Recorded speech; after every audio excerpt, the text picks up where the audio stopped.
Kasi as of, hindi ko po alam kung updated na to, pero may mga nag-apply po yata ng permit na mga grupo na gustong magsagawa ng kilos protesta sa iba't ibang party po dito sa Metro Manila bukas, Mayo 1. Meron na po bang mga na-approve dun sa mga yon? Kasi ang last na balita natin parang nag-apply pero wala pang update kung may na-approve. So meron para mag-gauge nyo rin po yung puwersa na kakailanganin nyo.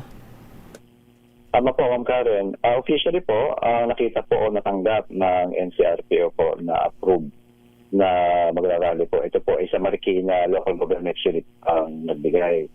Ang tinitingnan po natin dito, sinasabi nga po natin, may chipente sa especially sa NCRPO, Ma'am, na ang pagpapadagay po kasi ng batas kapag po sila ay nag-apply at hindi inaksyonan ng LGU sa loob ng 2 araw.